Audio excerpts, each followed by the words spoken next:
చేరి వచ్చిన దేవుని పిల్లలైన ప్రతి ఒక్కరికి యేసుక్రీస్తు వారి నామం పేరట శుభాభివందనాలు తెలియజేయుచున్నాను. ప్రభునందు ప్రవణ దేవుని వాళ్ళరా, ఈరోజు బైబిల్ గ్రంథంలో నుండి మన ఆత్మీయమైన జీవితానికి ఉపయోగపడే చాలా విలువైన మాటలను చక్కగా ఆలోచన చేద్దాము. ఈరోజు దేవుని వాక్యము చాలా బాగుంటుంది. ప్రతి మాట కూడా శ్రద్ధగా హృదయపూర్వకంగా మనసారా వినవలసిందిగా ప్రేమతో మనవి చేస్తున్నాము. అంతిమ విజయము అన్న గొప్ప అంశాన్ని గురించి ఆలోచన చేద్దాం. చాలా బాగుంటుంది. మన హృదయాన్ని దగ్గర పెట్టుకొని మా మనస్సును బయటికి ఎక్కడికి పోనివ్వకుండా ప్రతి మాట జాగ్రత్తగా వినాలని ప్రేమతో మనవి చేస్తున్నాను. ఒక మాట చెప్పుకొని మనము వాక్యంలోనికి వెళ్దాం. సర్వసాధారణంగా మనము ఏదైనా కొన్ని చర్చిలకు వెళ్ళామనుకోండి, చర్చి గోడల మీద దేవుని వాక్యం కనబడుతుంటుంది. మనం మన ఇళ్ళల్లో కొంతమంది ఇళ్ళను దర్శించామనుకోండి, ఆ ఇంటి గోడల మీద పెద్ద ఫ్రేములతో దేవుని వాక్యం వాటిలో రాయబడడం అన్నది కూడా మనము గమనిస్తూ ఉంటాం. ఈ మధ్యకాలంలో వాక్యం ఎక్కడ పడితే అక్కడ కనపడుతుంది. దారిన పోయే కొండలలో ఎవరొకరు రాస్తున్నారు, ఆ స్తంభాల మీద కూడా వాక్యాలు రాస్తున్నారు, మనం ప్రయాణం చేసే బస్సులలో వాక్యాలు రాస్తున్నారు, స్టిక్కర్ల రూపంలో వాక్యాలు కనిపిస్తున్నాడు. ఈ ప్రపంచంలో చాలా చోట్ల మనకు వాక్యం ఏదో ఒక రూపంలో ప్రత్యక్షమవుతూనే ఉంది. నాకు అనిపించిన ఒక మాట ఏంటంటే, వాక్యం ఏదో గోడల మీద కానీ, వాక్యం ఏదో బస్సులలోనే స్టిక్కర్ల రూపంలో కానీ, మన ఇంట్లో క్యాలెండర్ల రూపంలో కానీ అక్కడ ఉండాలని దేవుడు ఎప్పుడూ అనుకోలేదు. ప్రవణ దేవుని వారిలో దేవుని వాక్యము నీ హృదయంలో ఉండాలనుకుంటున్నాడు. హృదయంలో ఉన్నది నీ బ్రతుకుల్లోంచి బయటికి రావాలనుకుంటున్నాడు. సర్వసాధారణంగా వాక్యము గోడలకే పరిమితం అవుతుంది, మన ఇంట్లో ఉన్న క్యాలెండర్లకే పరిమితం అవుతుంది, ఎక్కడో ఉన్న కొన్ని ప్రదేశాలకే పరిమితం అవుతుంది. కానీ ఆ వాక్యం మన హృదయంలో పెట్టుకొని మన బ్రతుకుల్లో నుంచి బయటికి వచ్చేంత స్థాయికి ఇంకా అది రాలేకపోతుంది మన దేవుని వాళ్ళు. అందుకోసమే దేవుని వాక్యం మనం జాగ్రత్తగా వినాలి, విన్నదాన్ని మనసులో పెట్టుకోవాలి, మనసులో పెట్టుకున్నది బ్రతుకుల్లో చూపించాలి. ఎప్పుడైనా గుర్తుపెట్టుకోండి, వాక్యాన్ని ఎలా చూపించాలని అంటే మన చేతిలో ఉన్న బైబిల్ రూపంలో కాదు దాన్ని చూపించాల్సింది, మన ఇంట్లో ఉన్న క్యాలెండర్లో కాదు వాక్యాన్ని చూపించాల్సింది, ఇంకెక్కడ కాదు మన బ్రతుకుల్లో చూపించాలి. బ్రతుకుల్లో వాక్యం చూపించడం అంటే ఏంటి? సింపుల్గా ఒక ఎగ్జాంపుల్ చెప్తాను. మీరు దొంగతనం చేయరాదు అని బైబిల్లో నుంచి ఒక మాట చదివారు. ఆ చదివినంత మాత్రాన ఏం ప్రయోజనం ఉంటుంది? నువ్వు బయటికి వెళ్ళి దొంగతనం చేయకుండా ఉంటే అప్పుడు నీ హృదయంలో పడిన వాక్యము నీ బ్రతుకుల్లోంచి బయటికి వచ్చినట్టే. అసలు నువ్వు దొంగతనం చేయకుండా ఉండడంలో ఆధారపడింది కదా దేవుని యొక్క వాక్యం యొక్క ఘనత. దేవుని వాక్యానికి ఎప్పుడు విలువ ఉంటుందంటే అది నీ బ్రతుకుల్లో నుంచి నీ జీవితంలోంచి బయటకు వచ్చినప్పుడే వాక్యానికి విలువ. అందుకే ఇప్పుడు కూర్చున్నాము, వాక్యం వింటున్న వాక్యాన్ని మన హృదయంలో తీసుకున్న ఈ వాక్యాన్ని ఎప్పుడైతే అవసరం వస్తుందో మన బ్రతుకుల్లో చూపించాల్సిన టైంలో అది మన జీవితంలో నుంచి బయటకు చూపించాలి. అలా చూపించే విధంగా దేవుని యొక్క వాక్యాన్ని చాలా జాగ్రత్తగా విందాం మన దేవుని వారిలో. ఈరోజు దేవుడు మనతో ఒక విలువైన మాటను మాట్లాడబోతున్నాం. ఎప్పుడైనా మనము ఉదయం లేవగానే ఇలా తూర్పు వైపుకు చూసామనుకోండి, మనకు చాలా కొండలు కనపడుతుంటాయి. చూసారు, మనకు భారతదేశంలో ఉత్తర దిక్కున హిమాలయ పర్వతాలు కూడా కనపడుతుంటాయి. వాటిని దూరం నుంచి చూసామనుకోండి అవి చాలా దగ్గరగానే కనపడుతుంటాయి. కానీ వాటి దగ్గరికి వెళ్ళి చూసామనుకోండి ఆ రెండు దాళ్ళ మధ్య ఎంత దూరం ఉంటుందో తెలుసా? కొన్ని కిలోమీటర్ల దూరం ఉంటుంది. దూరం నుండి కొండలు చాలా దగ్గరగా ఉంటాయి, అదే దగ్గరికి వెళ్ళి చూసామనుకోండి వాటి మధ్య దూరం ఎంత ఉంటుందంటే కొన్ని కిలోమీటర్ల దూరం ఉంటుంది. ఈరోజు క్రైస్తవులుగా మన పరిస్థితి ఎట్లుందో తెలుసా? దూరం నుండి నిన్ను చూసావు, నువ్వు ఎట్ట కనపడుతున్నావో తెలుసా? దేవునికి చాలా దగ్గరగా ఉన్నట్టే కనపడుతున్నాం. ఎందుకంటే నువ్వు ప్రార్థనకు వస్తావు. దూరం నుండి చూసావనుకోండి నువ్వు ఎలా కనపడతావంటే దేవునికి చాలా దగ్గరగా ఉన్నట్టే కనపడతావు. కారణం ఏంటంటే నీ మోకాలు నేల కానుకొని నువ్వు ప్రార్థన కూడా చేస్తావు. నువ్వు దేవునికి దగ్గరగా ఉన్నట్టే ఉంటావు. కారణం ఏంటంటే నువ్వు సహవాసంలో ఉంటావు. నువ్వు దేవునికి దగ్గరగా ఉన్నట్టే ఉంటుంది. నువ్వు పాటలు పాడతావు, ప్రార్థనలు చేస్తావు, అన్నీ చేస్తావు. కానీ నీకు దేవునికి ఎంత దూరం ఉందో తెలుసా? అదేదో అబ్రహాం గారు ఒక మాట అంటారు ఏంటంటే, ధనవంతుడు చచ్చిపోయి నరకానికి వెళ్ళిపోతాడు. ధనవంతుడు చచ్చిపోయి నరకానికి వెళ్ళిన తర్వాత దూరం నుండి అబ్రహాం గారిని చూసి ఒక మాట అంటాడు, తండ్రివైన అబ్రహామా నా యందు కనికరపడి ఆ లాజరును పంపించయ్యా, తన వేలి కొనతో ఆ చుక్క నీళ్ళను ముంచి నా దగ్గరికి తీసుకురమ్మని. మీరు ఎప్పుడైనా ఆలోచన చేశారా? ధనవంతుడు ఏమన్నా తెలివి తక్కువ వాడమ్మా? ధనవంతుడు ఏమన్నా తెలివి తక్కువ వాడా? ఏం తెలివి తక్కువ వాడు కాదు. అంత మంటల్లో కాలిపోతుంటే ఆ వేదను ఒక్క చుక్క నీరు ఎలా చల్లారుస్తుంది అంటే ఆ బుర్రేం పని చేయలేదా?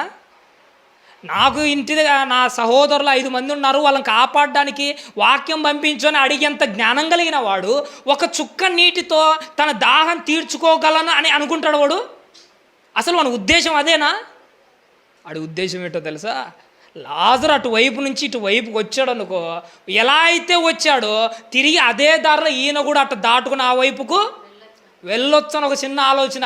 ఆ ఆలోచన పసిగట్టిన అబ్రహాం గారు ఏమంటారంటే, నాయన అలా రావడానికి కుదరదు, నీకు మాకు మధ్య ఏముంది? మహాగాధం.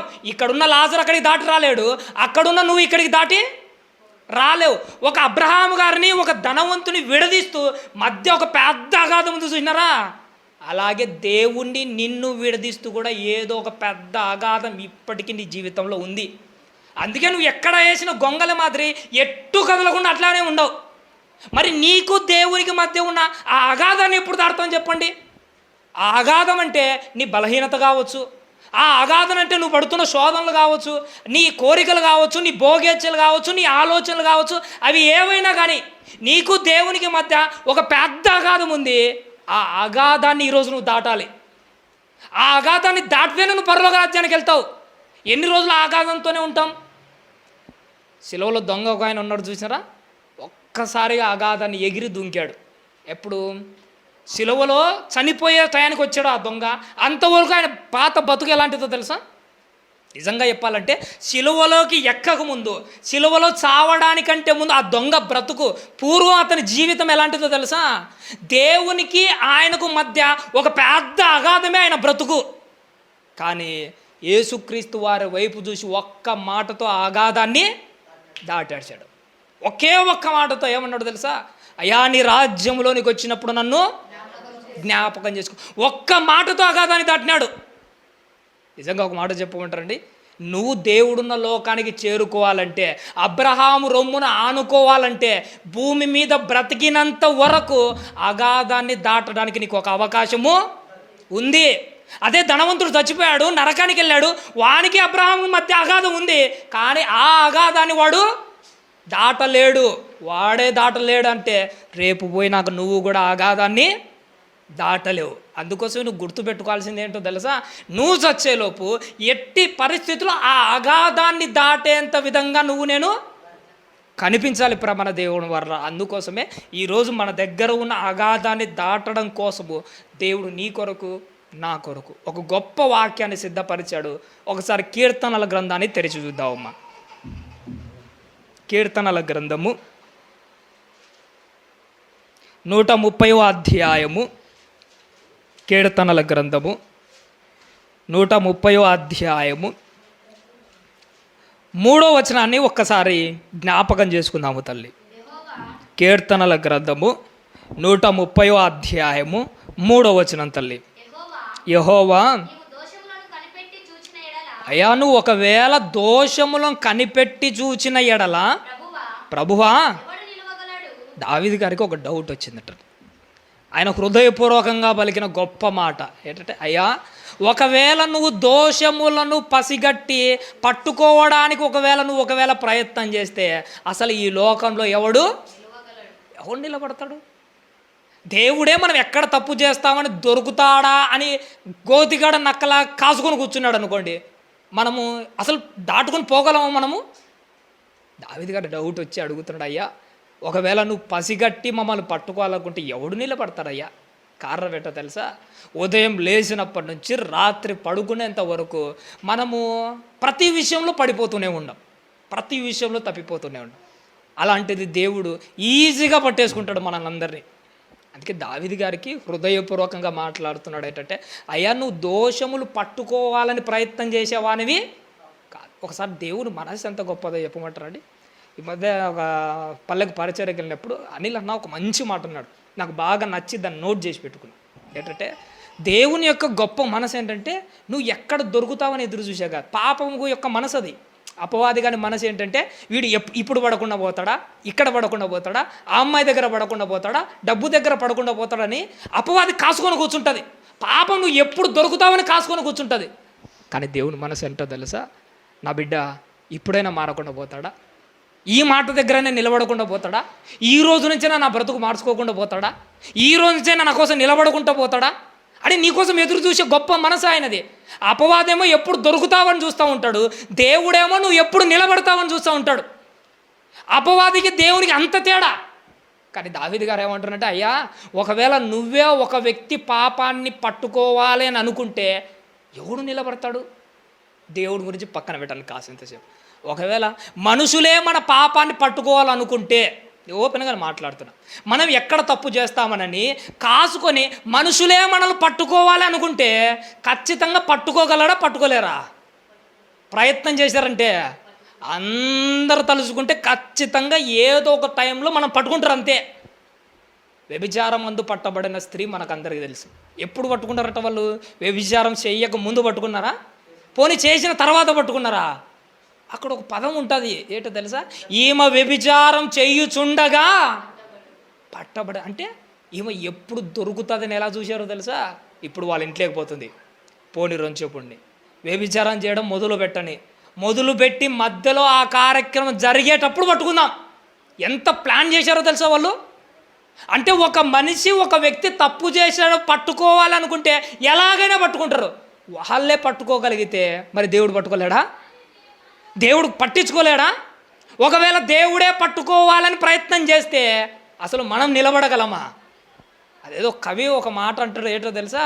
కారు చీకటిలో సూర్యుడు కూడా వెళ్ళని చోటికి ఎవరు పోతాడట? కవి పోతాడట. అంటే సూర్యుడు చూడలేని ప్రదేశాన్ని కూడా కవి చూస్తాడట. అది ఎంతవరకు నిజమో కాదో మనకు తెలియదు, కానీ నువ్వు వేస్తున్న ప్రతి అడుగు గాఢాంధకారపు చీకటిలో నువ్వు సంచరిస్తూ ఆ అడుగులు జారింటే చూసినారా, అక్కడ కూడా దేవుడు నీతోనే ఉన్నాడు, లేడనుకున్నారా? అదేదో అంటారు ఒక మాట, గాలి చొరబడని ప్లేసులకి కూడా దేవుడు ఖచ్చితంగా వచ్చి నీ జీవితాన్ని చూస్తాడు. కటిక చీకటి గల అగాధ కూపంలో నువ్వు ఉన్నా, పాతాళము కంటే ఇంకా కిందకు ఉన్నా కానీ ఎక్కడ నువ్వు ఏం చేస్తున్నా ఆయన చూడగలడు, చూసి నువ్వు చేస్తున్నది గమనించగలడు. కానీ ప్రతి దానికి నిన్నెందుకు మెడబట్టుకొని అడగకుండా ఉండడు? కారణం ఏంటో తెలుసా? అది ఆయన మనస్సు కాదు. సొలొమోను గారు, దావీదు గారు ఉంటారు చూసినారా? దావీదు గారు చచ్చిపోయేటప్పుడు నాకు అనిపిస్తుంటుంది, చచ్చిపోయేటప్పుడు ఈయన మానంగా మఠసంగా చచ్చిపోతే బాగుండు. సొలొమోను పిలిచి ఏమంటాడు తెలుసా? నాయన సొలొమోను, ఆ షిమి అన్నవాడు నాకు చాలా ద్రోహము చేశాడు, నువ్వు ఏం చేస్తావో నాకైతే తెలియదు, కానీ వాడు బతకకూడదు అని ఒక హింట్ ఇచ్చి చచ్చిపోతాడు. ఎవరు? దావీదు గారు. ఆ మాట విన్నప్పుడు నాకు అర్థమైంది ఏంటంటే, ఆ షిమి అన్నవాడు నిజంగానే దావీదు గారికి ద్రోహం చేశాడు. ద్రోహం చేసినప్పుడు ఆడికి బ్రతికి అర్హత లేదు, ఏం చేస్తావో నాకు తెలియదు, ఆయన కథ ముగించే అని చెప్పాడు కదా. మనం కూడా దేవునికి ఎన్నోసార్లు ద్రోహం చేస్తుంటాం కదా, ఎన్నోసార్లు. నిజంగా చెప్పాలంటే మనం లెక్క పెట్టలేనన్నిసార్లు ద్రోహం చేశాం. యేసుక్రీస్తు వారు కూడా సిలువలో చచ్చిపోయేటప్పుడు, తండ్రి వీళ్ళు మామూలు వాళ్ళు కాదు, నేను చచ్చిపోతున్నాను, నేను చచ్చిపోయిన తర్వాత ఏ క్షణమైతే నేను ప్రాణత్యాగం పెట్టినాను కూడా గమనించకుండా వీడు ద్రోహం చేస్తాడో మరుసటి రోజుకి వీడు బతకకూడదు అని చచ్చిపోయాడు. ఒక మాట అనిపోయింటే, యేసుక్రీస్తు వారు అనిపోయింటే మన పరిస్థితి ఎట్లుంటుంది? దావీదు కంటే శ్రేష్ఠుడు మన ప్రభువైన యేసుక్రీస్తు. దావీదు చెప్పాడు, ఆ సిమీగాడు బతకనే ఏం చేస్తావో నాకు సంబంధం లే అని చెప్పేసి నేను చచ్చిపోయాడు. సొలొమోను ఆ సిమీగాని పిలిపించి ఒక మాట అంటారు, రే నాయన, సరే నేను డైరెక్ట్ చంపాను. ఎప్పుడైతే ఈ కిద్రోను వాగు ఉంది చూసినావా, వాగు దాటితే నీ కథ అయిపోతుంది, వాగు దాటితే నేను చంపేస్తాను, వాగు దాటితే నేను చంపేస్తానని చెప్తాడు. కొన్ని రోజులు, నెలలు, సంవత్సరాలు గడిచిపోతాయి. అయిపోయిన తర్వాత ఈ షిమీ గారు కొన్నాళ్ళు భయంగా ఉంటాడు, వాగు దాటకుండా భయంగా ఉంటాడు. కానీ కొన్ని రోజుల తర్వాత ఈతనకి మతి మరుపు, సొలొమోను మర్చిపోయి ఉంటారులే, రాజకీయాల్లో పడి కథ అంతా అయిపోయి ఉంటుందని తెలియకుండా, ఎవరికి తెలియదని ఒకసారి వెళ్ళి ఆ వాగు దాటి వస్తాడు. షిమీ గాని బుద్ధే మనది కూడా. దేవుడు కూడా ఏమంటాడో తెలుసా? ఎప్పుడైనా కానీ ఈ గీతలు దాటాకంటారు నాయన అని చెప్తాడు, నీ చూపులు దాటాకురా నాయన అని చెప్తాడు, నీ ప్రవర్తన దాటాకురా నాయన అని చెప్తాడు. చెప్పిన కొన్ని రోజులు భయంగా ఉంటాం మనం, బాప్తిజం తీసుకున్న కొన్ని రోజులు భక్తిగా ఉంటాం, కానీ దేవుడేదో పట్టించుకోలేదు అనుకోనో, దేవుడేదో ఏం గమనించట్లేదు అనుకోవడమో, ఏదో రహస్యంగా అటు పోయి ఇటు వస్తుంటాం. సొలొమోను మాదిరి ఈ షిమి అనేవాడు అటు పోయి ఇటు వచ్చిన తర్వాత సొలొమోను ఏం చేస్తాడో తెలుసా? అని పిలిపించాడు, షిమి అని పిలిపించి, నీకేం చెప్పాను, ఆ వాగు దాటొద్దని చెప్పానా లేదా? చెప్పావయ్యా. దాటితే ఏం చేస్తాను? చంపేస్తానని చెప్పా. నీ మాట నీ మీద సాక్ష్యంగా ఉంటుంది. వెంటనే నన్ను ఏం చేశాడు? చంపేశాడు. అప్పుడు నాకు అనిపించింది, ఆ షిమి గాని మాదిరి మనల్ని కూడా కండిషన్ పెట్టి బతకమని చెప్పింటే, బాప్తిజం తీసుకున్నప్పటి నుంచి ఈ గీత మోహపు చూపులన్న గీత దాటితే నీ తలకాయ పుచ్చకాయ లేచిపోతుంది అన్నాడు అనుకోండి, అసలు మన పరిస్థితి ఏమైపోయినో. షిమి గాని తలకాయ కాదు ఎగిరిపోయేది, నిమిషాల్లోనే మన తలకాయలు ఎగిరిపోయేటివి. వాగు దాటడం కాదు, ఈ గీత, ఈ మాట, ఈ ఆలోచన ఎప్పుడు దాటితే మీ కథ అయిపోతుందంటే మన పరిస్థితి ఏమైపోయేదో అనిపిస్తుంటుంది. దేవుడు నిన్ను పట్టుకొని నీ కథ ముగించాలి అనుకుంటే ఏమైపోతావు? నువ్వు ఏమైపోతావు? అందుకే నీ జీవితకాలంలో ఒకటి గుర్తుపెట్టుకో, దేవుని యొక్క కృపను చులకనగా చూడకూడదు. ఆ షిమిగాడు చులకనగా చూసినాడు కాబట్టిగానే కిద్రోను దాటాడు. అదే మొదటి నుంచి ఆ భయం ఉండింటే, వాగు దాటితే 3 ఏళ్ళైనా 5 ఏళ్ళైనా 10 ఏళ్ళైనా ముసలోన్నైనా కానీ వాగు దాటితే సొలొమోను ఖచ్చితంగా చంపుతాడన్న భయం అడిగి ఉండింటే దాడతాడు వాడు.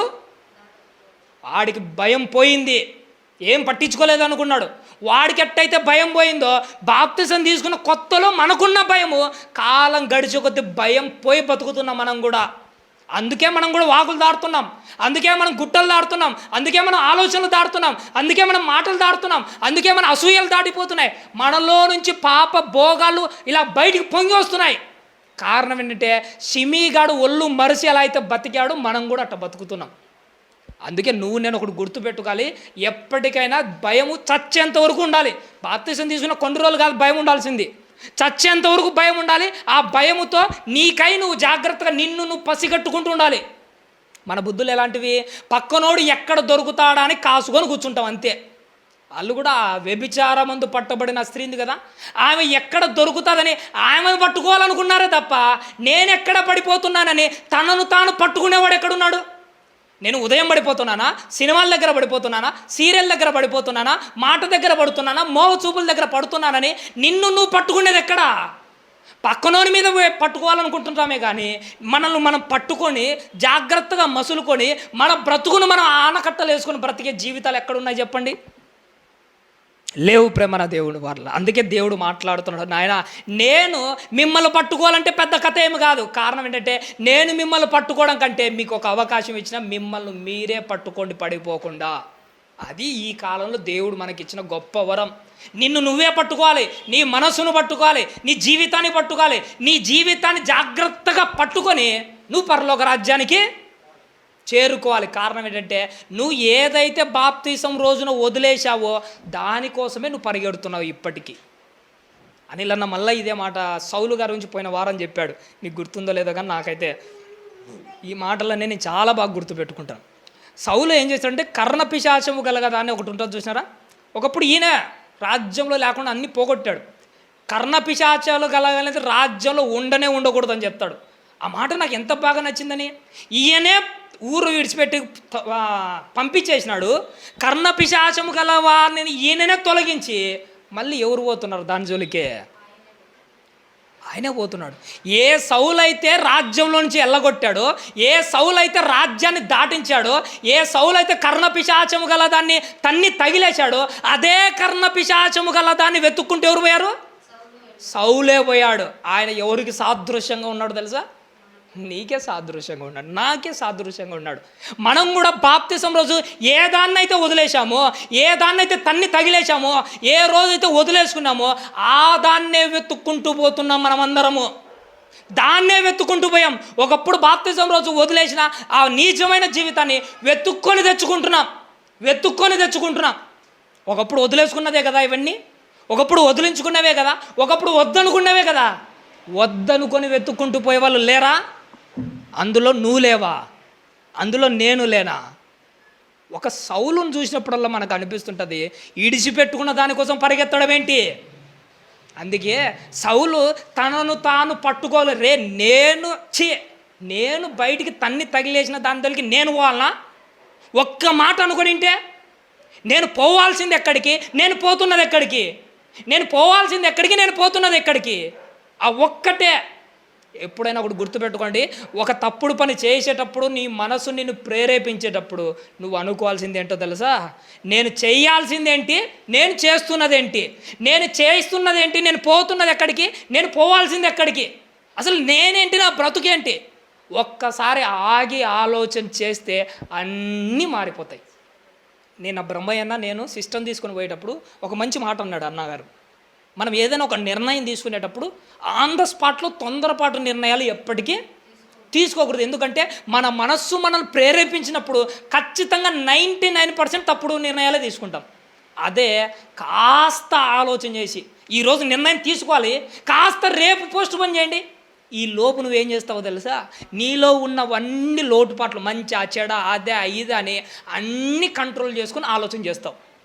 నీలో ఎప్పుడైనా ఒక భావోద్వేగం కలిగినప్పుడు, అది కోపమైనా, అసూయైనా, మోహమైనా, కోరికలైనా, ఏదైనా ఆన్ ద స్పాట్లో నిర్ణయం తీసుకొని తప్పు చేయడానికి ముందడుగు వేయకూడదు. కాస్త గ్యాప్ ఇవ్వండి. ఇప్పుడు నిర్ణయం వెంటనే ఎందుకు తీసుకోవాలి, వెంటనే తీసుకొని తప్పు ఎందుకు చేయాలి? ఒక్కరవ గ్యాప్ ఇవ్వండి. ఈ గ్యాప్లో ఖచ్చితంగా దేవుడు నీ మనసులో గొప్ప ఆలోచన మొదలుపిస్తాడు. నువ్వు తప్పు చెయ్యవు. నీకు భావోద్వేగాలు కలిగినప్పుడు, నిన్ను ప్రేరేపించినప్పుడు ఆన్ ద స్పాట్లో మనం ఎప్పటికీ పాప భూయిష్టమైన నిర్ణయాలు తీసుకోకూడదు. ఏముందిలే, ఏమవుతుందిలే, ఈ తప్పు చేస్తే ఏముంది అని ఎట్టి పరిస్థితుల్లో మనం చూసే చూపులలో కానీ, సెల్ ఫోన్లో అయినా కానీ, టీవీలో కానీ, ఏదైనా కానీ కాస్త ఆగి నిర్ణయం తీసుకుందాం అంతే. చాలా గొప్పగా ఉంటుంది. ఖచ్చితంగా మనం ఏ తప్పు చేయకుండా దేవుడున్న లోకానికి ఖచ్చితంగా చేరుకుంటాం మన దేవుని వారు. అందుకే దేవుడు అంటున్నా, నాయన మీరు సౌలు గారు మాదిరి అస్సలు ఉండగండి. సౌలు గారు మొదటి జీవితం ఎట్టుంటుందో తెలుసా? ఒక మెట్టు ఎక్కుతాడు, 10 మెట్లు దిగజారిపోతాడు. అవునా కదా? ఆయన జీవితాన్ని చూస్తుంటే ఎవరు గుర్తుకొచ్చినారో తెలుసా? మనమే గుర్తుకొస్తుంటాం. మనం బాప్తిసం తీసుకున్నప్పటి నుంచి దేవుని కోసం ఒక్క మెట్టు పైకేస్తాం, కానీ 10 మెట్లు దిగజారిపోతాం. ఒకటి ఎక్కుతావు, 10 దిగజారుతావు, ఒకటి ఎక్కుతావు, 10 దిగజారుతావు. ఇప్పుడు నీ పరిస్థితి ఎట్టుందో తెలుసా? పైకి ఎక్కడంతో పోల్చుకుంటే వెనక్కి పడిపోవడమే ఎక్కువగా ఉంది. నీ ఇంట్లో డబ్బులు కరిగిపోతుంటే బాధ, ఇంట్లో గ్యాస్ అయిపోతుంటే బాధ, ఇంట్లో బియ్యం అయిపోతుంటే బాధ, కూరగాయలు అయిపోతుంటే బాధ. మరి నీ భక్తి వెనక్కిపోతుంటే ఏం బాధ ఉంది? నేనేంటి ఒక అడుగు ముందేసి 10 మెట్లు వెనక్కిపోతున్నాననే ఎప్పుడు బాధపడుతున్నాం మనము? మొదట్లో ఉన్న నా భక్తి అంతా, ఇప్పుడు నా భక్తి అంతా. ఏది నా బ్రతుకేంది? అడుగంటిపోయిన భూగర్భ జలాల మాత్రం ఇట్టయిపోతున్నాను ఏంటని ఎవరు ఆలోచన చేస్తున్నారు చెప్పండి? ఎవరు ఆలోచన చేస్తున్నారు? అందుకే మన జీవిత కాలంలో ఒకటి గుర్తుపెట్టుకోవాలి, పైకి దగ్గరగా కనపడుతూ దేవునికి చాలా దూరంగా బ్రతికే బ్రతుకులై మనం ఉండకూడదు. నువ్వు దగ్గరకు వచ్చావంటే దేవుణ్ణి హత్తుకొని ఆయనతో పాటు సాగుతేనే నీ జీవితం బాగుంటుంది, నా జీవితం చాలా చక్కగా ఉంటుంది మన దేవుని వారులారా. ఇంకొక మాట, రాజుల గ్రంథంలో ఒక మాట రాయబడి ఉంటుంది, ఒకసారి చూద్దాము తల్లి. 2వ రాజుల గ్రంథము 5వ అధ్యాయము, 2వ రాజుల గ్రంథము 5వ అధ్యాయము 25వ వచనాన్ని ఒకసారి చూద్దాము తల్లి. అతడు లోపలికి పోయి తన యజమానుని ముందర నిలవగా ఎలీషా వాణ్ణి చూసి, గెహాజీ నీవు ఎక్కడ నుండి వచ్చితవని చాలు తల్లి. ఏమని అడుగుతున్నాడు తల్లి? ఈ సందర్భం మనకందరూ తెలుసు, కానీ మన ఆత్మీయ జీవితానికి ఉపయోగపడే మాటలు మాత్రమే ఇక్కడ మనం కొన్ని ఆలోచన చేద్దాం. మొదటి విషయం ఏంటంటే, ఈ ఎలీషా గారు గెహాజీని అడుగుతున్నాడు, నువ్వు ఎక్కడికి పోయి వచ్చావు?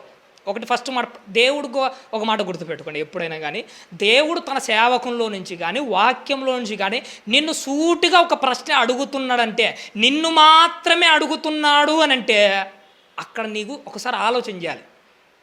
ఇలా చెప్తే మీకు అర్థం కాదు. అననీయ సప్పీరా 2 భార్య భర్తలు ఉన్నారు. అందరూ పొలం అమ్ముతున్నారు. అననీయ సప్పీరాలు కూడా ఏమనుకున్నారంటే పొలం అమ్ముతాం అనుకున్నారు.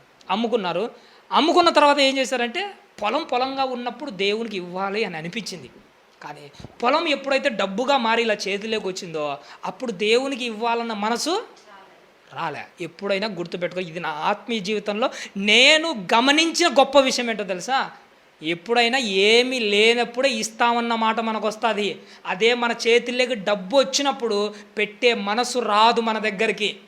ఆ మనసును దాటినప్పుడే నువ్వు ఒక పేద విధవరాలు మాదిరి దేవుని మనసులో ఒక చోటు సంపాదించుకుంటాం. మన దగ్గర ఏమీ లేదనుకో, లేనప్పుడు ఎంతో చేస్తామంటాం, చేస్తామన్న మనసు అప్పటి వరకే ఉంటుంది. అదే నీ చేతిలోకి డబ్బు వచ్చినప్పుడు కూడా అదే మనసు నీలో ఉండదనుకో, అప్పుడు నువ్వు పేద విధవరాలు మాత్రం నీ స్థాయి గొప్పగా ఉంటుంది. కారణం ఏంటంటే డబ్బులు ఆ చేతిలోకి వచ్చినప్పుడు నీ మనసు నిన్ను చెయ్యనివ్వదు. అననీయ సప్ఫీరాలను అదే చేసింది, చేయవనీలే. అప్పుడు దేవుడు పేతురుగారిలోంచి ఒక మాట అననీయ, నువ్వు ఇంతకే అమ్మావా, ఇంతేనా? ఒకసారి అడిగాడు, నిజంగా చెప్పు అననీయ, నువ్వు ఇంతకేనా? ఇప్పుడు నేను ఒక మాట అంటాను, మిగతా వాళ్ళు కూడా డబ్బు తెచ్చి పెడుతున్నారు, ఎవరిని అడగకుండా మొట్టమొదటిసారిగా అననీయనే అడిగినప్పుడు అననీయకు డౌట్ రావాలనా లేదా? ఫస్ట్ మాట. సరే, అందరూ డబ్బులు తెచ్చి పెడుతున్నాడు, ఇప్పుడు అనిల్ అన్న తెచ్చి డబ్బులు పెట్టాడు, నువ్వు ఇంతకే అమ్మావా అని అనిల్ అన్ననేం అడగలే, బ్రహ్మయ్యను అడగలే, అననీయను మాత్రమే అడిగాడంటే అననీయకు అప్పుడన్నా డౌట్ రావాలనా లేదా? ఎవరిని అడగకుండా నన్నే అడుగుతున్నాడంటే నేను దాచుకున్న విషయం ఏమన్నా దేవునికి అర్థమైందా? రెండోసారి కూడా అడిగాడు, అననీయ నువ్వు ఇంతకే అంతేనా? అవునయ్యా నేను ఇంతకే. ఒక మాట నువ్వు ఎప్పటికీ మర్చిపోకండి, దేవుడు నిన్ను సూటిగా 2 ప్రశ్నలు యథాతథంగా నిన్ను అడిగినాడంటే నువ్వు ఆ తప్పు ఖచ్చితంగా చేస్తున్నావనే అర్థం. ఇదే కదా, ఏ విషయంలో గుర్తుపెట్టుకో, వాక్యం పదే పదే నీకు ఆ మాట గుర్తు చేస్తూ నీ బ్రతుకు బాగుందా అది పదే పదే నేను హెచ్చరిస్తుందంటే, 2-3 సార్లు అదే మాట నీకు తగులుతుందంటే నీ బ్రతుకు అలానే ఉంది. కాబట్టిగానే తన సేవకుల నుంచి మాట్లాడాడు, బైబిల్లోంచి మాట్లాడాడు, ప్రతి విషయంలో నిన్ను అలానే మాట్లాడుతున్నాడు. కారణం ఏంటంటే నీ బ్రతుకు అలానే ఉందని గమనించు ఫస్ట్. అంతేగా దేవుడు ఒక మాట అడిగాడంటే దాని వెనక ఎంతో పరమార్థం ఉంటుంది. అదే క్వశ్చన్ నిన్నే అడుగుతున్నాడంటే నువ్వు తెలుసుకోవాల్సింది ఏదో ఉంది. ఆదాము తప్పు చేశాడు, ఏం ఆదాము పండు తిన్నావా అని అడిగాడు. ఎప్పుడు అడగంది అప్పుడే ఎందుకు అడిగాడు? తిన్నాడు కాబట్టిగానే అడిగాడు. కయ్యను ఎప్పుడు అడగలే నీ తమ్ముడు ఎక్కడని, అప్పుడే ఎందుకు అడిగాడు? తప్పు చేశాడు కాబట్టిగానే అడిగాడు. అననీయ సప్పీరా ఏది ఇంతకే అమ్మావని ఎందుకు అడిగాడు? తప్పు చేశాడు కాబట్టిగానే అడిగాడు. దేవుడు నిన్ను ఒక క్వశ్చన్ అడిగినాడంటే గుర్తుపెట్టుకో, నువ్వు అది చేసింటావు కాబట్టిగానే అడుగుతాడు, అంతే. అది నీకు తెలిసింట నీకు ఒక్కనికి అర్థమవుతుంది, అది ప్రపంచంలో ఎవడికి అర్థం కాదు. ఆ ఒక్క నిమిషంలో అననీయ చేసిన తప్పు నువ్వు చేయకు, సప్పీరా చేసిన తప్పు నువ్వు చేయకు. దేవుడు ఒక మాట అడిగినప్పుడు ఆ మాట నేను సూటిగా తగిలినప్పుడు వెంటనే ఒక్కసారి నీ మనసు మీద చెయ్యి వేసుకొని చేస్తే చేసినామనే అనాలి. ఆదాము తిన్నామంటే తిన్నామనే అనాలి. నీ తమ్ముడు ఎక్కడంటే చంపినాననే చెప్పాలి. అననీయ ఇంతకేనంటే ప్రభువా నేను దాచుకున్నాననే చెప్పాలి. తప్పు చేసేటప్పుడు లేనిది ఒప్పుకోవడానికి ఎందుకు వచ్చింది మోమాటము? ఎందుకు వచ్చింది? తప్పు చేసేటప్పుడు లేనిది ఒప్పుకునేటప్పుడు ఉండకూడదు మన దగ్గర. ఆ ఒప్పుకునే దగ్గర సిగ్గుపడే మన జీవితాలు ఇలా నాశనం చేసుకుంటున్నాం. అందుకే గుర్తుపెట్టుకోండి, దేవుడు ఒక మాట ఎదురుగా మాట్లాడినప్పుడు మర్చిపోకుండా సూటిగా ఒప్పుకుందాం. ఎందుకో దేవుని యొక్క సేవ పక్షాన తన సేవకుల నుంచి మీతో నిన్ను అడుగుతున్నాను, నాతో నేను అడుగుతున్నాడు. ఒక ప్రశ్నకు మనమే సమాధానం చెప్పుకుందామా? అది కూడా హృదయపూర్వకంగా మనసు మీద చేసుకొని. మనం నిజంగానే మారిన వాళ్ళమేనా? నేను మళ్ళీ అడుగుతాను, నిజంగానే మాట్లాడుతున్నాను, మనం నిజంగానే సంపూర్ణంగా మారిన వాళ్ళమేనా? బాప్తిజం తీసుకున్నప్పటి నుంచి, బాప్తిజం తీసుకున్న నాటి నుంచి నేటి వరకు సంపూర్ణంగా మారి అదే దారిలోనే మనం కొనసాగుతున్నామా? నిజంగా చెప్పాలంటే మనము ఆ దారిలో లేము. మనం సంపూర్ణంగా నిలబడలేదు. దేవుడు మనల్ని అడిగినప్పుడు నిజంగా మన బ్రతుకు సరిగా లేనప్పుడు దేవుని సన్నిధానంలో నువ్వు చేయాల్సిందేటో తెలుసా? అది ఈ అగాధాన్ని దాటాలి. ఏ అగాధము? దేవునికి నీకు మధ్య మౌనం అనే ఒక అగాధం ఉంది. ఏంటా మౌనమా అగాధము? దేవుని దగ్గర నీ పాపాలు ఒప్పుకోకుండా దేవునికి నిన్ను దూరం చేసే అగాధం. ఆ అగాధాన్నే దాటాలి. ఆ అగాధాన్నే దాటాలి. ఈరోజు మనము దాటితేనే మనం బాగుపడతాం, లేకపోతే దాటకపోతే బాగుపడలేం. ఆ రోజు ఆదాము అగాధాన్ని దాటలేకపోయాడు. ఏ అగాధము? దేవుడు అడిగినప్పుడు సమాధానం చెప్పే విషయంలో ఉంది చూసినారా, వాళ్ళ మధ్య పైకి మాటలు జరిగాయి, కానీ వాళ్ళ ఇద్దరి మనుషుల మధ్య అంటే దేవునికి ఆదాముకు మధ్య ఒక అగాధం ఏర్పడింది. ఆదాము ఆ అగాధాన్ని దాటలేకపోయాడు. కయ్యను ఉన్నాడు, దేవుడు అడిగాడు, దేవునికి కయ్యనుకు పైకి మాటలు జరుగుతున్నాయి, కానీ కయ్యను మనసుకు దేవునికి మనసుకు మధ్య ఒక అగాధాన్ని కయ్యను దాటలేకపోయాడు. ఇప్పుడు దేవునికి నీకు పైకి మాత్రం ప్రత్యక్షంగా కనపడుతుంది, ఎందుకంటే నువ్వు చర్చికి వస్తావు, పాటలు పాడతావు, ప్రార్థనలు చేస్తావు, పైకి కనపడుతుంది. కానీ దేవునికి నీకు మధ్య ఉన్న అగాధాన్ని నువ్వు దాటుతున్నావో లేదో ఒక్కసారి గమనించు. అందుకోసమే ఈయన ఎలీషా గారు ఏమంటున్నారు, ఎలీషా మళ్ళీ చదువుతల్లి, అతడు లోపలికి పోయి తన యజమానుని ముందర నిలవగా ఎలీషా వారిని చూసి, గెహజీ నువ్వు ఎక్కడ నుండి వచ్చితివని అడిగినందుకు. చాలు తల్లి. ఎప్పుడైనా నేనే అంటుంటాను, ఏలియా గారు మొదట పరిచర్యలోకి వచ్చాడు. ఏలియా గారు పరిచర్య చేసేటప్పుడు ఏలియా గారి దగ్గర గొప్ప నమ్మకమైన పరిచారకుడు ఒక ఆయన ఉండేవాడు. ఆయన పేరు ఏంటంటే ఎలీషా. ఏలియా గారు చనిపోయిన తర్వాత ఏలియా అంత గొప్ప ప్రవక్త అయ్యాడా లేదా? ఎలీషా గారు చాలా గొప్పగా అయ్యారు. ఎలీషా గారి కాలం వచ్చింది. ఎలీషా దగ్గర కూడా ఒక పరిచయం చేస్తున్నాడు నమ్మకంగా గెహజీ. ఆ గెహజీ గారి జీవితాన్ని ఒకసారి ఆలోచన చేస్తుంటే, ఈ డబ్బు దగ్గర కకృతి పడకముందు ఒకసారి ఆయన బ్రతుకు చూడండి వెనక్కి. అసలు ఎలీషా గారు ఒక మాట చెప్తే ఒక దండం పట్టుకొని ఎవరు నీకు వందనం చెప్పినా ప్రతి వందనం చెప్పకుండా సాక్షాత్తు ఆ బిడ్డ తల మీద పెట్టేంత వరకు ఎవరితో మాట్లాడకు, సరాసరి పరిగెత్తుకుంటూ పో అంటే గెహజీ ఏం చేస్తాడో తెలుసా? నిస్వార్థమైన మంచి మనసుతో ఎవరికి ప్రతి నమస్కారం కూడా చేయకుండా దండం పట్టుకొని పరిగెత్తుకుంటూ పోయి చెప్పిన పని చేసే గొప్ప మనసు ఉంది. మొదట్లో గెహజీ అనే మామూలుడు కాదు. ఎలీషా ఏది చెప్తే ప్రతి మాట తూచే తప్పకుండా నమ్మకమైన సేవ చేసిన వాడు. ఎలీషా తర్వాత ఎలీషా అంత గొప్ప ప్రవక్త కావాల్సిన వాడు ఒక చిన్న దాని దగ్గర కకృతి పడి, నిజంగా చెప్పాలంటే కకృతి పడి పొందుకోవాల్సిన గొప్ప విలువను వాడు పొందుకోలేకపోయాడు. నీ జీవితకాలంలో కూడా గుర్తుపెట్టుకో, నువ్వు ఒక జర్నీలో ఉన్నప్పుడు, ఒక భక్తిలో సాగేటప్పుడు నీకంటూ దేవుడు గొప్ప బహుమానాన్ని పైన సిద్ధపరిచింటాడు. ఆ బహుమానాన్ని పొందుకోకుండా ఈ కకృతి లాంటి ఆశలు ఎన్నో కనపడతాయి, చిన్న చిన్నవే. ఇట్లా చెప్తే మీకు అర్థం కాదేమో. యోసేపు గారు ఉన్నారు. యోసేపు గారు పోతీఫరు భార్య దగ్గర కకృతి పడి ఆ రోజు ఆ అమ్మాయితో వ్యభిచారం ఒకవేళ చేసినింటే ఫరో కూతురును పెళ్లి చేసుకొని ఫరో రాజ్యం సింహాసనం మీద కూర్చుండగలిగేవాడా? ఇక్కడ కకృతి పడితే అక్కడ పొందుకోలేడు, ఇక్కడ వదిలేసుకుంటేనే ఆ సింహాసనం దక్కుతుంది. ఇది నీకు అర్థమైతే నీ ముందర కూడా చిన్న చిన్న కోరికలు, బలహీనలు, భోగెచ్చలు కనబడతాయి. ఇక్కడ నువ్వు కకృతి పడ్డావా, పరలోక రాజ్యంలో సింహాసనం మీద కూర్చోలేము. చిన్న చిన్న దాని దగ్గర కకృతి పడకూడదు. అలా కకృతి పడే కదా ఈడు పోగొట్టుకున్నాడు గెహజీ అనేవాడు. అలా కకృతి పడే కదా ఈ ఏషావు పోగొట్టుకున్నాడు. ఏ దానికోసం పోగొట్టుకున్నాడు? ఏ దానికోసం? చిక్కుడుగాయల కూర. ఆ ఎర్రగా ఏం చిక్కుడుగాయల కూర తింటే ఏంది, తినకపోతే ఏంటి? ఒకరోజు తినకపోతే చచ్చిపోతామా? చిన్న దాని దగ్గర కకృతి పడి గొప్ప ఆశీర్వాదాన్ని పోగొట్టుకున్నాడు. దేవుని దగ్గర నుంచి వచ్చే గొప్ప ఆశీర్వాదం. యాకోబుకు మాత్రమే ఆ రోజు ఆశీర్వాదం ఎందుకు దక్కింది? ఈ ఏషావు అనేవాడు చిక్కుడుగాయల కూరల దగ్గర కకృతి పడ్డాడు. దేవుడిచ్చిన గొప్ప జ్యేష్ఠత్వాన్ని ఇలా విడిచిపెట్టుకున్నాడు. చిన్న దానిల దగ్గర కకృతి పడితే పెద్దవి దక్కవు. అది ఏవైనా కానీ, చిన్న చిన్న బోహపు చూపులు కానీ, భోగేచ్చలు కానీ, ఏవైనా చిన్నదాని దగ్గర కకృతే పడకూడదు. ఏదైనా పెద్దది కావాలంటే చిన్నది వదిలేసుకో. పోతీఫరు భార్యను వదిలేసుకుంటేనే అక్కడ ఫరో కూతురు దక్కుతుంది, ఆ రాజ్యం వచ్చాది. ఇంత కాకుండా పరలోకంలో నీకంటూ ఒక సింహాసనము ఉంటుంది ప్రమణ దేవుని వల్ల. అందుకే గెహజీగా అంత ఏమంటున్నాడు? గెహజీ నువ్వు ఎక్కడికి, ఏమంటున్నాడమ్మా?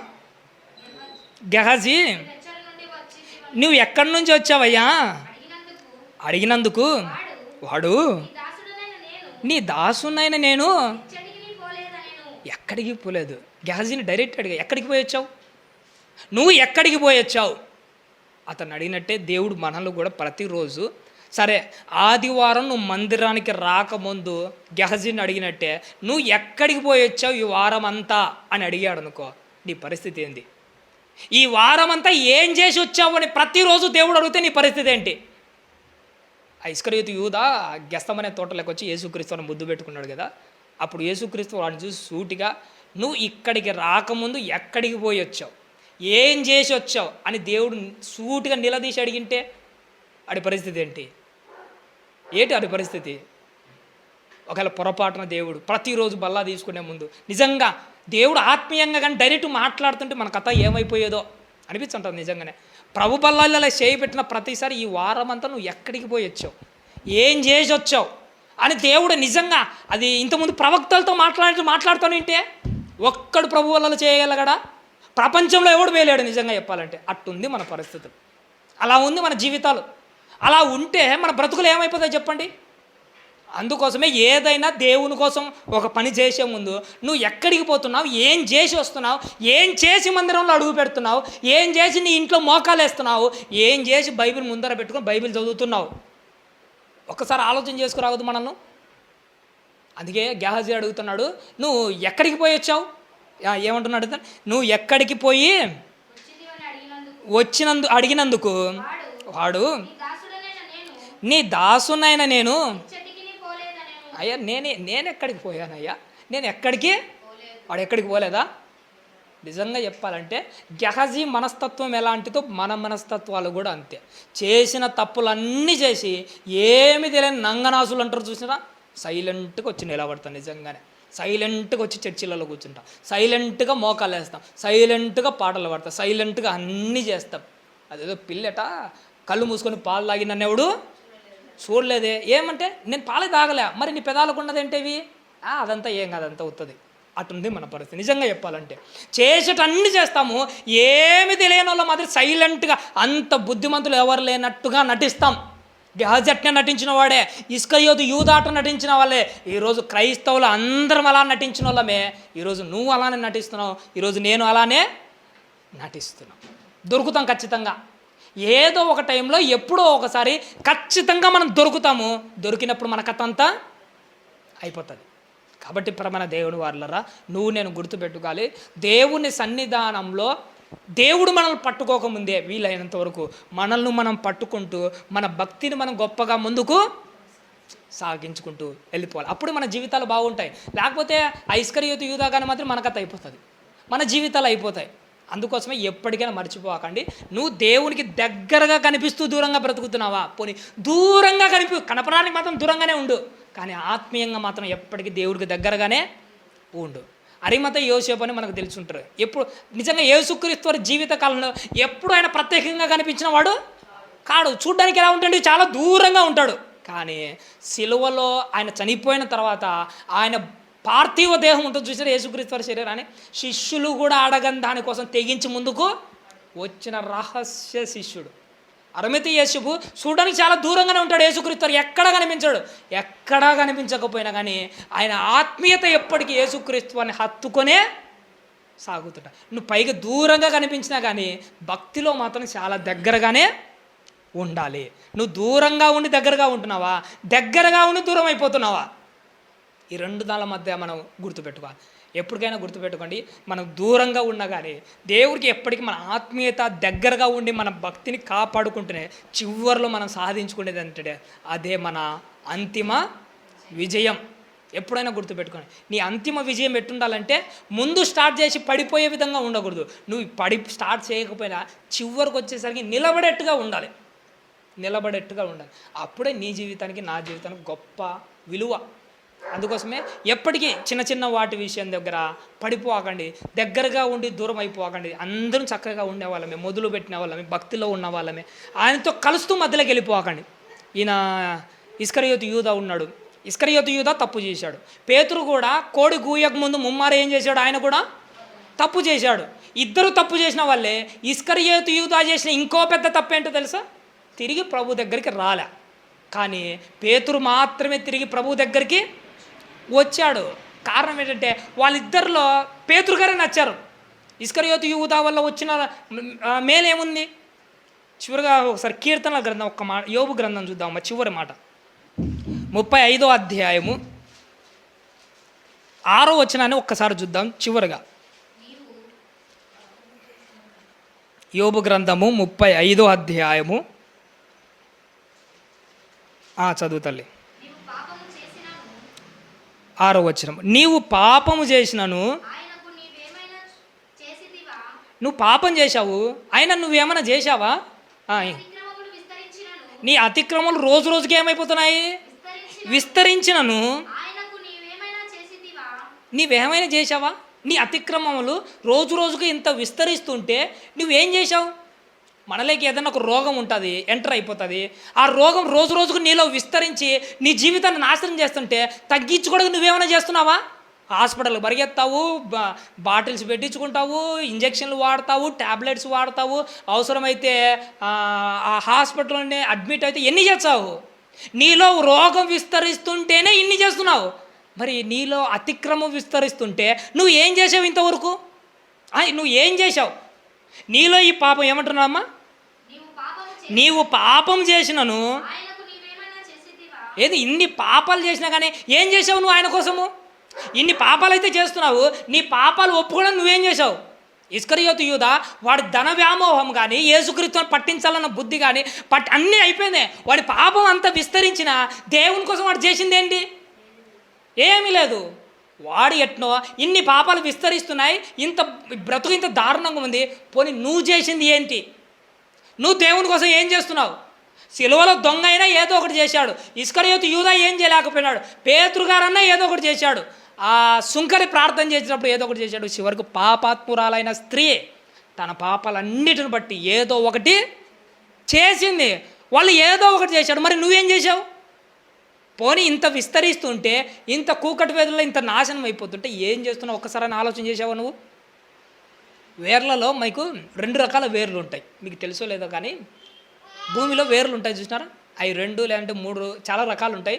నాకు తెలిసిన ప్రత్యేకంగా 2 రకాల వేర్లు. ఒకటి ఏంటంటే కొన్ని వేప చెట్టు ఇలాంటి ఉంటాయి చూసినా, దానికి మధ్యలో ఒక పెద్ద తల్లి వేరు ఉంటుంది. అది స్ట్రైట్గా లోపలికి మాత్రమే పోతుంది. దానికి చిన్న చిన్న కొమ్మలు మాత్రమే ఉంటాయి వేర్లు.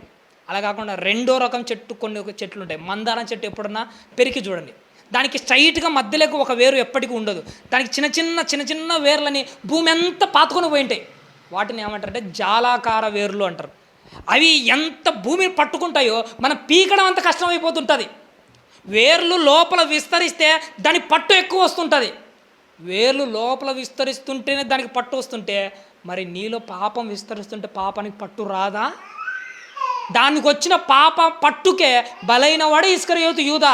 వాడు బయట పీక్కోలేకపోయాడు, లాక్కోలేకపోయాడు.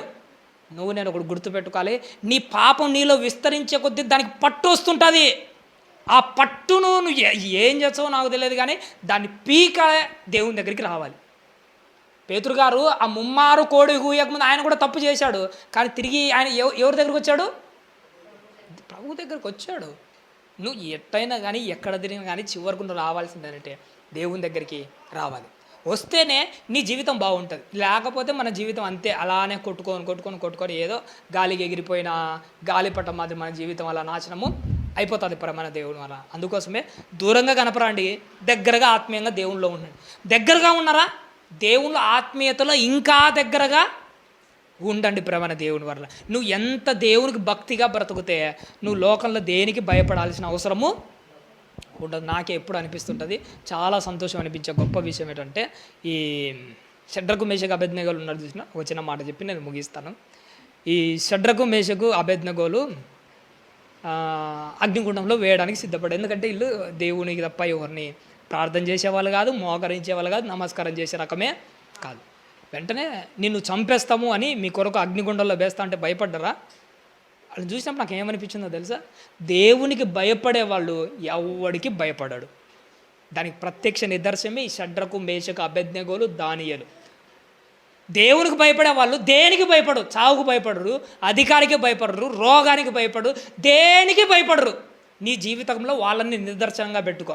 కారణం ఏంటంటే నువ్వు రోగానికి భయపడమే, అధికారికి భయపడమే, చివరకు సావుకు భయపడమే, చచ్చిన తర్వాత నరకానికి కూడా భయపడ్డమే. ఇంత ఎందుకు భయపడుతున్నావంటే మొదటి విషయం నువ్వు దేవునికి భయపడట్లేదు కాబట్టిగానే. అదే నువ్వు దేవునికే భయపడితే ఇంకా ఎవరికి భయపడాల్సిన అవసరం లేదు. షడ్రకు మేషకు అబేద్నెగోలు ఉన్నారు చూసినారా? వాళ్ళ భక్తి ఏం చేసిందంటే అగ్నిగుండంలో 7 అంతలు రెట్టింపు చేసినా చేసుకోపో అన్నట్టుగా ఉండదు. 7 అంతలు రెట్టింపు చేసినా కానీ వాళ్ళ భక్తి ఏం చేసిందంటే ఆ అగ్నిగుండంలోంచి వాళ్ళను కాపాడింది. అందులో వాళ్ళకు ఏం కాలే. నీ భక్తినికి ఏం చేయాలో తెలుసా? పాతాళం అనే అగ్నిగుండంలోకి పోకుండానే కాపాడాలి. ఎందుకంటే పాతాళం అనే అగ్నిగుండంలోకి పోయిన తర్వాత షడ్రకు మేషకు అబేద్నెగోల మాదిరి బ్రతికే అవకాశం అక్కడ లేదు. అందుకోసమే నీ భక్తి అక్కడికి పోకుండానే నిన్ను కాపాడాలి. అలా కాపాడాలంటే నువ్వు చాలా గొప్పగా బ్రతకాలి. నీ అంతిమ విజయం అంటే ఏంటనుకున్నారు? నువ్వు చచ్చేలోపు ఆ నరకాన్ని తప్పించుకొని ఒక పేతురు గారి మాదిరి బ్రతకడమే నీ అంతిమ విజయం. నువ్వు చచ్చేలోపు సిలువలో దొంగ మాదిరి ఆ అగాధాన్ని దాటడమే నీ అంతిమ విజయం. ఈ లోకంలో నువ్వు చచ్చేలోపు పరలోక రాజ్యానికి సంపాదించే బ్రతుకును నువ్వు కూడగట్టుకోవడమే నీ అంతిమ విజయం. ఇది ఎప్పటికీ మర్చిపోకండి. దగ్గరగా కనపడి దూరంగా ఉండడం కంటే ఒకవేళ నువ్వు దూరంగా ఉన్నా కానీ ఎప్పటికీ ప్రభు పక్షాన మాత్రమే ఉండు. అలా ఉంటేనే నీ జీవితం బాగుంటుంది, నా జీవితం కూడా చాలా అంటే చాలా చక్కగా ఉంటుంది ప్రభన దేవుని.